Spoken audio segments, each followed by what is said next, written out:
వందనీయుడేసుని చేరండి, మందిరములోనికి రండి. వందనీయుడేసుని చేరండి, కలవరమైన కలతలు ఉన్నా, కలవరమైన కలతలు ఉన్నా తొలగిపోవును, ఆలయాన చేరను. కలగు సుఖములు ఆ ప్రభుని వేడను, మందిరములోనికి రండి.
అవి హృదయములను సంతోషపరచును. యెహోవా ఏర్పరచిన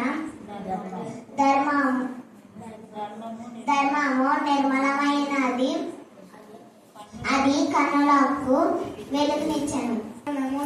122 అధ్యాయం 6-7 వచనం. యెరూషలేము యొక్క క్షేమం ప్రార్థన చేయడు. యెరూషలేము నిన్ను ప్రేమించేవాడు వర్ధిల్లును. నీ ప్రకారంలో నెమ్మది కలుగును గాక.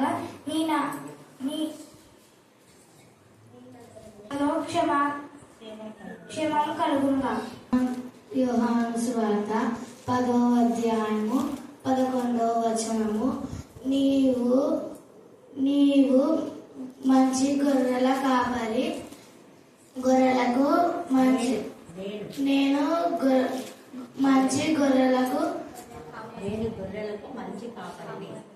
గొర్రెలకు మంచి కాపరిని గొర్రెలకు తన ప్రాణమును పెట్టాను. వార్త 2వ అధ్యాయము 4వ వచనము. ఆయనలో జీవముండెను, ఆ జీవము మనుషులకు వెలుగైండును. 12వ వచనం చదువుకుందాం. కాగా దేవుని చేత ఏర్పరచబడిన వారును పరిశుద్ధులను ప్రియులనైన వారికి తగినట్లు మీరు జాలిగల మనస్సును, దయాళుత్వమును, వినయమును, సాత్వికమును, దీర్ఘశాంతమును ధరించుకోండి. దేవుడి యొక్క పరిశుద్ధాత్మను దీవించున్నారు. 3వ అధ్యాయం 12వ వచనం. ప్రియులనైన వారికి తగినట్లు మీరు జాగ్రత్త గల మనసును, జాలి గల మనసును, దయాళుత్వమును, వినయమును, సాత్వికమును, దీర్ఘశాంతమును ధరించుకొనుడి. ఇచ్చిన వాక్యం గురించి మనం ప్రార్థించుకొని ముందుకెళ్తాం. స్తుతి స్తుతి స్తుతి స్తోత్రం స్తోత్రం స్తోత్రం స్తోత్రం స్తోత్రం స్తోత్రం అన్నారా నా ప్రభువా, మీ జ్ఞానంలో ఈ రీతిగా మమ్మల్ని నిలబెట్టినందుకు మీకు స్తుతులు స్తోత్రం స్తుతులు స్తోత్రం అన్నారా.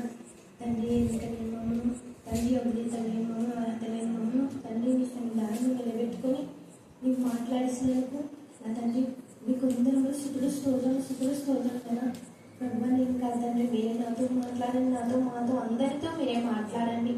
నా నోటి ద్వారా వచ్చే మాటలు నా మాటలు కావద్దు నా ప్రభా.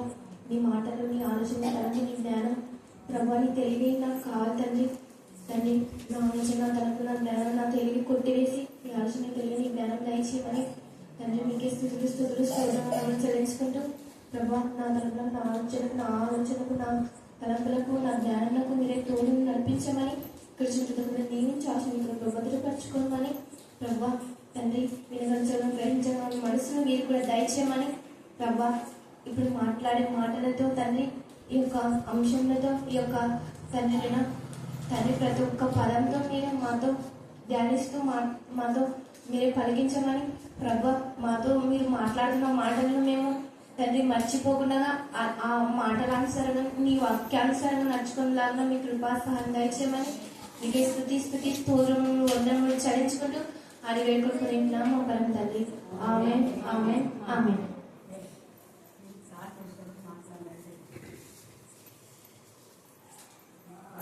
కాగా దేవుని చేత ఏర్పరచబడిన వారిని పరిశుద్ధులను ప్రియులైన వారికి తగినట్లు. అంటే దేవుని చేత ఏర్పరచబడిన వారంటే ఎవరు?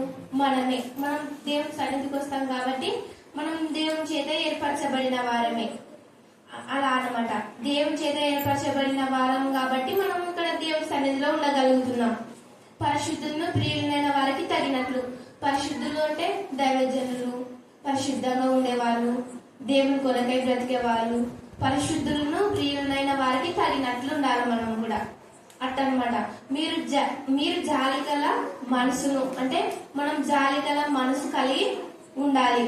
జాలిగల మనసు ఒకరికొకరికి ఉండదు. ఊరికే కోపపడడం, ఊరికే విసిగించుకోవడం, గొడవలు పెట్టుకోవడం ఎన్నో ఉంటాయి మనం చెప్పుకుంటే. కాబట్టి మీరు జాలిగల మనసును కలిగి ఉండాలి. జాలిగల మనసు ఎవరికి ఉంటుంది? దేవుని జరిగిన బిడ్డలకి, దేవుణ్ణి భయభక్తులు గల వారికే జాలిగల మనసు ఉంటుంది. దయాళుత్వం అంటే దయ కలిగి ఇతరులకు సహాయం చేయాలన్నమాట. దయ దయ ఉంటేనే ఇతరులకు సహాయం చేస్తారు. దేవుని బిడ్డలైతేనే సహాయం చేయగలుగుతారు. కాబట్టి దయాలుత్వం కలిగి ఉండాలి. చెప్పుకుంటూ వస్తే మనకి దయాలుత్వం గురించి, దయ కలిగిన మనసు గురించి మనకి ఆలోచనలు మనకు తెలుసు. అలానే వినయంను అంటే వినయం కలిగి ఉండాలి అని చెప్పినా కదా అంశం. వినయం కలిగి ఉండాలి. వినయం వలన విజయం వస్తుంది. వినయ మనస్కుడు ఘనత నందును. వినయం గల వారి యొద్ద ఏమంటది? జ్ఞానం ఉంటది. వినయం కలిగిన వారి యొద్ద ఎప్పుడే కానీ జ్ఞానం ఉంటది. ఎందుకంటే వాళ్ళు జ్ఞానంగా నడుచుకుంటారు. అంటే వాళ్ళకి వినయం ఎక్కువ ఉంటది కాబట్టి వాళ్ళకి జ్ఞానం ఎక్కువ ఉంటది. ఎందుకంటే వాళ్ళు వినయంతో అన్ని గమనిస్తుంటారు కాబట్టి. వినయం గల వారి యొద్ద జ్ఞానం ఉన్నది. సాత్వికం అంటే అది మంచి మనసు అన్నమాట. అంటే మృదుత్వము సాత్వికం అంటే. దీర్ఘ శాంతమును ధరించుకున్నది. మనం దీర్ఘ శాంతం కలిగి ఉండాలి. మనం దీర్ఘ శాంతం అయితే కొన్ని విషయాల్లో కోల్పోతాం. ఎందుకంటే ఇతరుల ప్రవర్తనను బట్టి మనం దీర్ఘ శాంతం కోల్పోతాం. కానీ అప్పుడు మనం ఏం చేయాలి? దేవుని తెలుసుకోవాలా. మనలో దేవుని ఆత్మ ఉంటే ఆ దీర్ఘశాంతం ఆటోమేటిక్ గా వస్తుంది. దీర్ఘశాంతుడు అంటే పరాక్రమశాలి కంటే దీర్ఘశాంతుడు శ్రేష్ఠుడు. కాబట్టి దీర్ఘశాంతం కలిగి ఉండాలి. దీర్ఘశాంతంను ధరించుకొనుడి అన్నాడు దేవుడు. కాబట్టి మనం దీర్ఘశాంతంను ధరించుకోవాలి. వినయం కలిగి ఉండాలి. నేను ఒక పాయింట్ అయిపోగొట్టున్నాను. రెండో పాయింట్, అందరినీ ప్రేమించాలి. మత్తయి సువార్త 5వ అధ్యాయం 44వ వచనం. నేను మీతో చెప్పినదేమనగా మీరు పరలోకమందున్న మీ తండ్రికి కుమారులై ఉండినట్లు మీ శత్రువులను ప్రేమించుడి. అంటే నేను మీతో చెప్పినదేమనగా మీరు పరలోకమందున మీ తండ్రి కుమారులై ఉన్నట్లు మీ శత్రువులను ప్రేమించడం, మిమ్మల్ని హింసించే వారి కొరకు ప్రార్థన చేయడి కదా. మనము దేవుని బిడ్డలుగా కలిగి ఉంటేనే మనం ఇతరులను క్షమించగలం, ప్రేమించగలం, ప్రార్థన చేయగలం. నిన్న సంతక ప్రార్థన గురించి చాలా బాగా చెప్పింది. ఎంత బాగా చెప్పిందంటే, ఒక చదువుకున్న అమ్మాయి దేవుని ఎరిగిన బిడ్డ ఎంత బాగా చెప్పగలుగుతుందో అంత బాగా చెప్పింది అనమాట. అక్క చాలా బాగా చెప్పింది. మొన్న వసంతక ప్రార్థన గురించి చెప్పింది అనమాట. బాగా చెప్పింది. అసలు అక్క నోరు స్టాప్ అయ్యేలేదు. అంటే దేవుని ఆత్మాయమలో కొద్దిసేపే నేను ధ్యానించుకోగలిగినాను అనింది. కాబట్టి ఆమెకి దేవుడు సహాయం బాగా చేసినాడు అనమాట. ఆ వాక్యము చాలా బాగా చెప్పింది. టీచర్ ఇప్పుడు పిల్లల్ని ఏమనింది? 24 గంటలలో అంటే ఈ రోజు అంతా మీరు ఏం చేసినా ఒక వాక్యం చెప్పలేకపోయినంత పాపని అందరు చెప్పినారు. కానీ నేను కూడా అంతే. ఈ రోజు అంతా నేను నా బిడ్డతో అంటే ఆ పాప చిన్న పాప గారు అక్కడిక్కడ పోతుందా పట్టుకుంటూనే ఉండాలి, ఇంట్లో పని చేసుకుంటూనే ఉండాలి కదా. నేను దేవుడి వాక్యం ఎక్కువ ధ్యానించలేను. కానీ దేవుడి కృప నేను ఇక్కడ నిలబడాలంటే ఆ పాప చేసేయాలని, ఆ పాప చేసే అక్కడిక్కడ పోతే నేను పట్టుకోవాలి కదా. పని చేస్తూనే ఉన్నా. అసలు నేను ఈ రోజు అడ్డం ఇవ్వలేను. కానీ వాక్యం చెప్పాలి, జన వాక్యం చెప్పాలని నాకు ఆశ ఆతృత ఉందన్నమాట. కానీ దేవుడు నిలబెట్టుకొని దేవుని మాటలు ఏం మాట్లాడిస్తాడని నాకు ఒక నమ్మకం. అందుకోసం నేను దేవుడు కూడా నాకు ఇవన్నీ పాయింట్స్ సహాయం చేసినాడు. అంటే నా దేవుడు సహాయం చేయకుంటే నేను ఇక్కడ నిలబడలేను, చెప్పలేను. అసలు 24 గంటలు ఈ రోజు కూడా ధ్యానించలేదు. కాకపోతే దేవుడు నన్ను నిలబెట్టి మాట్లాడిస్తాడనే నమ్మకం ఆ అంశాల మీద, ఆ యొక్క పాయింట్స్ మీద. కాబట్టి నేను ఇక్కడ ధైర్యంగా నిలబడినా. 24 గంటలు నేను దేవుణ్ణి ధ్యానించాలి కదా. కానీ నాను ధ్యానించిన దేవుణ్ణి, కానీ వాక్యంతో ధ్యానించకుండా పని చేసుకుంటూ పిల్లల్ని చూసుకుంటూ ధ్యానించిన అనమాట. దేవుడు సాయం చేస్తున్నాడు. టీచర్కి ఏంటంటే ఎన్ని ప్రిపేర్ అవుతుందో అట్లా అనిపిస్తుంది అనమాట. 24 గంటలు పాప ఎందుకు వాక్యం నేర్చుకుని లేవు అన్నందుకు ఇవన్నీ గుర్తుకొస్తున్నాయి. అట్లనమాట.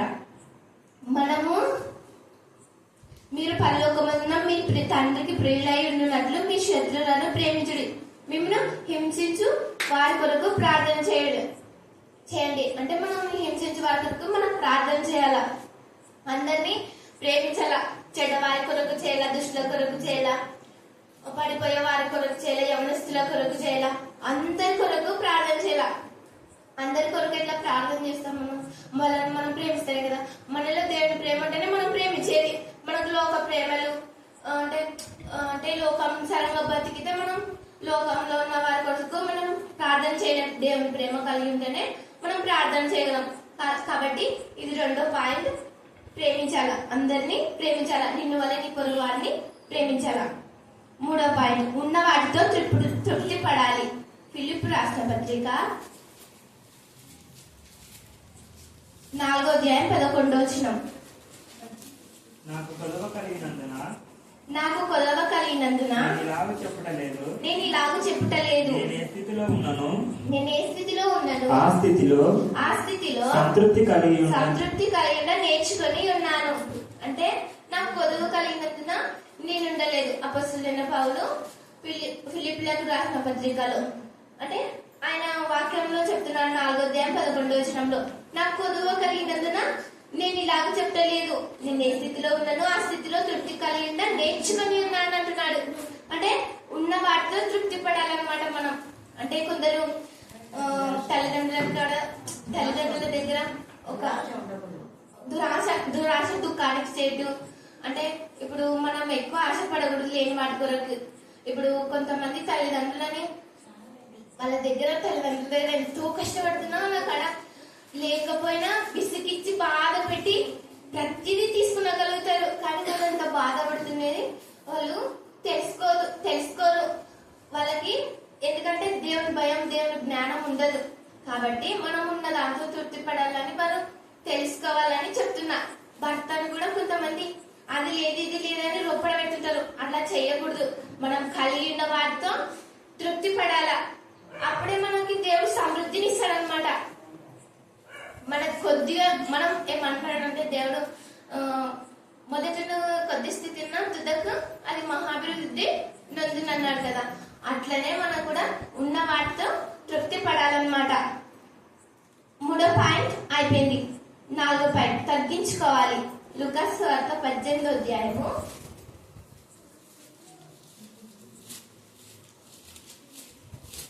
14వ వచనము.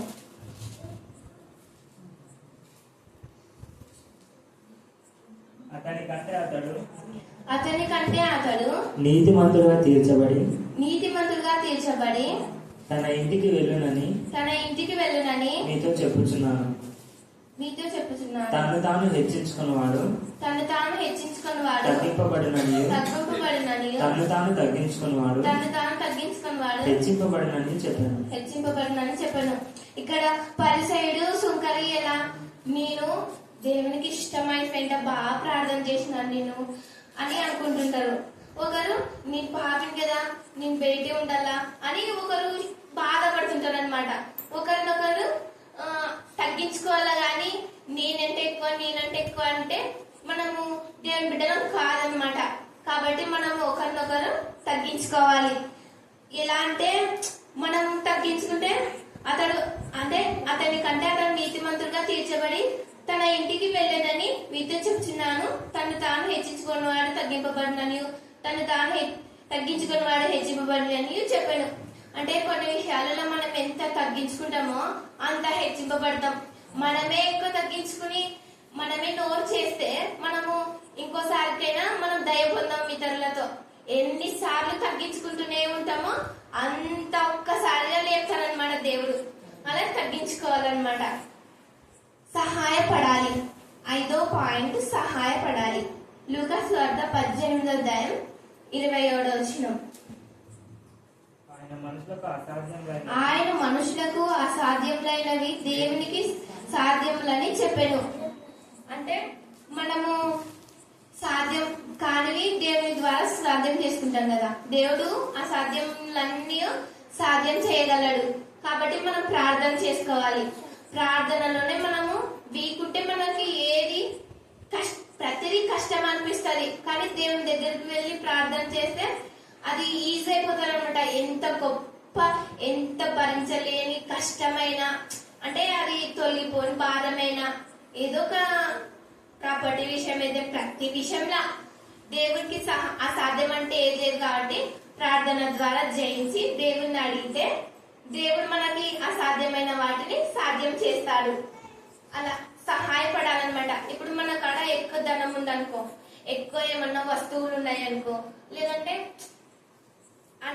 అంటే వస్తువులే అని కాదు, మనకి ధాన్యం ఎక్కువ ఉందనుకో, అది కూడా మనము ఇతరులకి పంచిపెట్టాలన్నమాట. మన దగ్గరనే పెట్టుకుంటే కూలిపోతుంది, అది వేస్ట్ అయిపోతుంది. ఇతరులకు పంచాలన్నమాట. వృధాగా పాడేయడం, వేస్ట్ చేయడం ఇట్లాంటివి చేయకూడదు. ఇట్లాంటివి నేను టీచర్ దగ్గర కూడా చూసిన. టీచర్ ఏది వేస్ట్ చేయదు, ప్రతిదీ ఉపయోగించుంటది. కానీ అది ఉపయోగపడేది కాబట్టి ఉపయోగించుంటది అనమాట. దేవుడు మనం వేస్ట్ చేసేటివి అంటే ఏది ఇచ్చలేడు, అన్ని ఉపయోగపడేటివి కాబట్టి మనం ఉపయోగించుకోవాలి. లేదంటే ఇతరులకి ఇచ్చేయాలన్నమాట. అంతేగాని వాళ్ళకి ఇస్తే ఏమొస్తుంది, వాళ్ళకి ఇవ్వకుంటే ఏమొస్తుంది అని కాదు. కొందరు చాలా ప్రతిదీ పాడేస్తుంటారు కాలువలో గాని, వేస్ట్ గా. అట్లా వేస్ట్ గా పడేయకూడదు. వాళ్ళు ఏమన్నా అనుకోనని అది వేస్ట్ అవుతుంది కాబట్టి చేయాలన్నమాట. అప్పుడు దేవుడు ఆశీర్వదిస్తాడు. ప్రేమతోని కూడా ఇవ్వాల, ప్రేమతోని ఇవ్వాల అన్నమాట. నేను కూడా అంతే. మా ఇంట్లో మా అమ్మ ఎంతో అరుస్తూనే ఉంటది, నువ్వు అది వాళ్ళకి ఇస్తుంది, కుక్కలకి వేస్తుంది అని. కానీ నేను వేస్ట్ చేయను. ఖచ్చితంగా ఇంత దూరం అన్నగాని వెళ్ళి కుక్కలే తినేటట్లా చేస్తాను అనమాట. అట్లా అనమాట. ప్రతిదీ నేను వృధా చేయకుండా ప్రతిదీ సాల్వ్ చేసి పడేస్తాను అనమాట. సమాధాన పడాలి. 5 రోమిలకు రాసిన పత్రిక 12:18.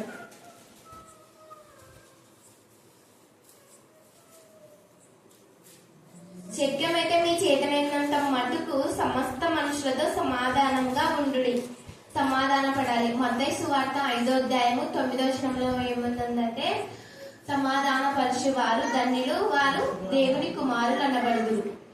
ఆ యొక్క వాక్యము సమాధాన పరచాల గాని మనము దాన్ని ఇంకా ఎక్కువ చేసి ఇంకా గొడవలు ఎక్కువ చేయకూడదు అనమాట. అంటే మనము దేవుని కుమారులు ఎప్పుడు అనబడతాం, సమాధాన పరిస్తేనే కదా. లేకపోతే మనం దేవుని కుమారులు అనబడం సైతాన్ బిడ్డలంలా, రాక్షసిలా కనబడతాం అన్నమాట. కాబట్టి మనం దేవుని బిడ్డలు అనిపించుకోవాలంటే సమాధాన పరచాల. సమాధాన పరచువారు ధన్యులు, వారు దేవుని కుమారులు అనబడతారు అనమాట. మనము ఇతరులు ఒకవేళ ఎంతో బిగ్గరగా కొట్లాడడం, ఎంతో గట్టిగా అరచడం, ఎంతో బాధతోని వేదంతోని ఏదేదో పాడేస్తుంటారు. కానీ వాళ్ళని మనం దేవుని వాక్యం చేతను, లేదంటే వాళ్ళని మంచి మాటల చేతను వాళ్ళని సమాధానం పరచాలన్నమాట. మనకెందుకులే ఏమన్నా కొట్లాడి సావని తిక్క ఆలోచనలు చేస్తుంటారు అనమాట. మనకెందుకులే, మనం బాగున్నాం కదా, ఇట్లాంటివి వద్దు. అందరము సమాధాన పరచాల, అందరం సమాధానంగా ఉండాలని ఈ యొక్క మాట దేవుని వాక్యం చేత చెప్తున్నాను. శక్యమైతే మీ చేతనైనంత మట్టుకు సమస్త మనుషులతో సమాధానంగా ఉండు. ఇతరులు కొంతమంది ఊరికనే సమాధాన పడకుండా ఊరికనే గొడవలు పెట్టుకుండడము, ఆ సమాధానంగా మాట్లాడి రెచ్చగొట్టడము అలాంటివి చేస్తుంటారు. కానీ వారితో మనం దూరంగా ఉంటే మనకి మంచిది కదా. కాబట్టి మనము సమస్త మనుషులతో సమాధానంగా ఉండాలన్నమాట. దేవుని పిల్లలతోనే సమాధానం ఉండగలం, కానీ లోకస్తులతో సమాధానంగా ఉండలేం. కాబట్టి మనకి ఎవరితో మాట్లాడాలా, ఎవరితో మాట్లాడకూడదు.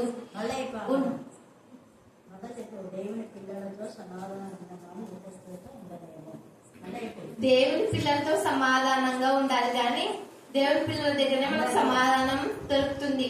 కాబట్టి మనం దేవుని పిల్లలతోనే సమాధానంగా ఉండగలుగుతాం. కాబట్టి మనం దేవుని పిల్లలతోనే సహవాసం చేయాలి.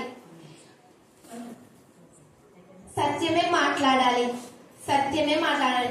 ప్రతి వారితో తమ పొరుగు వారితో సత్యమే మాట్లాడాలి. 7th పాయింట్ అన్నమాట. సత్యమే మాట్లాడాలి. ఎఫెసీయులకు రాసిన పత్రిక 4:25.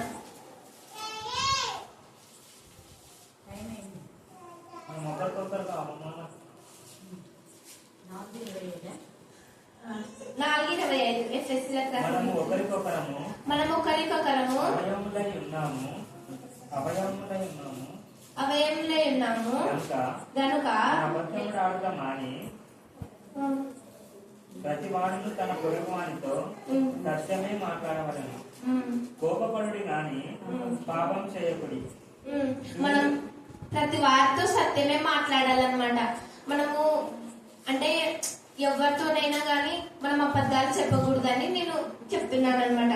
సత్యమే మాట్లాడాలి, వృధాగా మన నోరుని పారేసుకోకూడదని ఈ మాట చెప్తున్నా. మంచి మాటలు మాట్లాడాలి. ఎఫెసీయులకు రాసిన పత్రిక 4వ అధ్యాయము 29వ వచనము. వినువానికి మేలు కలుగునట్లు వినువారికి మేలు కలుగునట్లు అవసరం బట్టి క్షేమాభివృద్ధికరమైన అనుకూల వచనమే పలుకుడి గాని దుర్భాష ఏదైనా మీరు నోట రానియకుడి.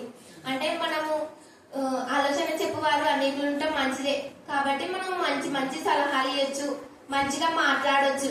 అంతేగాని ఇప్పుడు నేను చూసినంత వరకు అయితే ఇప్పుడు లోకంలో ఎట్లున్నారంటే బయటోళ్ళు పిల్లలు, ఇప్పుడు చిన్న పిల్లలే గాని పెద్దోళ్ళే గాని ఉండాలనుకో, వారితోటి ఎలా మాట్లాడాలో కూడా తెలియదు అనమాట. గలీజ్ వచనంలని అంటే తప్పుడు మాటలని పిల్లలతో అంటారు. వాళ్ళు అదే మాట అంటారనమాట. అప్పుడు పిల్లలు చెడిపోతారు కదా. అటువంటి మాటలు పిల్లల దగ్గర మాట్లాడకూడదని మాట చెప్తున్నా అనమాట. వినువారికి మేలు కలుగునట్లు అవసరమును బట్టి మాట్లాడాలన్నమాట. అనవసరంగా మనం డోర్ పారేసుకుంటే చిన్న పిల్లల జీవితాలు నాశనం అవుతాయి. ఆ పిల్లలు కూడా అంటే వినకూడని మాటలు అనకూడని మాటలు నేర్చుకుంటారనమాట.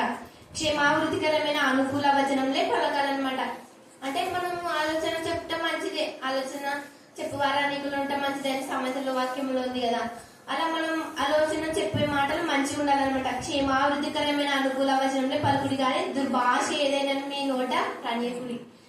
దుర్భాషలు ఎక్కువ మాట్లాడుతుంటారు అనమాట. ఆ మాటలు మాట్లాడితే మనకి ఏమన్నా ప్రయోజనకరమా? దేవుడు కూడా వినలేడు కదా. మనం ఆ మాటలు మాట్లాడితే మన నోరు కూడా బాగుండదు, మన పరిశుద్ధత మనం కోల్పోవాల్సి వస్తుంది. కాబట్టి మనము మంచి నోట మాటలే రావాలా అని నేను ఈ వాక్యం చెప్తున్నాను. క్షమించాలి. ఎఫెసీయులకు రాసిన పత్రిక 4వ అధ్యాయము 32వ వచనం. ఒకని ఎడల ఒకటి దయ కలిగి కరుణా హృదయులై క్రీస్తునందు దేవుడు మిమ్మల్ని క్షమించిన ప్రకారం మీరు ఒకరినొకరు క్షమించుడు. అంటే మనము ఒకరినొకరు క్షమించుకోవాలన్నమాట. ఒకరికొకరు ప్రార్థన చేసుకోవాలి, ఒకరికొకరు ఓదార్చుకోవాలన్నమాట. ఒకరికొకరు దేవుని దగ్గర క్షమాపణ అడుకోవాలన్నమాట. అంటే మనం దేవునిని ప్రేమిస్తూ దేవునితో సహవాసం చేస్తూ దేవుని బిడ్డలమైతేనే క్షమించగలం. లోకానుసారంగా ఉన్న వాళ్ళు కక్షలు పగలు ఏదేదో పెట్టుకుంటారు కాబట్టి అలాంటివి ఉండకూడదు అనమాట. దేవుని బిడ్డలు దేవుని లాగానే నడుచుకోవాలి. ఒకరి ఎడల ఒకటి దయ కలిగి కరుణా హృదయం తీస్తున్నందుకు దేవుడు మిమ్మల్ని క్షమించిన ప్రకారం, అంటే దేవుడు మనం క్షమిస్తున్నాడు కదా, మనం కూడా ఇతరులను ఒకరినొకరు క్షమించుకోవాలన్నమాట. మీరు ఒకరినొకరు క్షమించుడి. ఇచ్చిన మాటను నిలబెట్టుకోవాలి. అంటే 10వ అంశం, 10వ మాట, పదవదన్నమాట. లాస్ట్ ఇచ్చిన మాటను నిలబెట్టుకోవాలి. అంటే మనము ఇప్పుడు కీర్తనలు 15వ అధ్యాయంలో ఉంది కదా. కీర్తనలు 15వ అధ్యాయము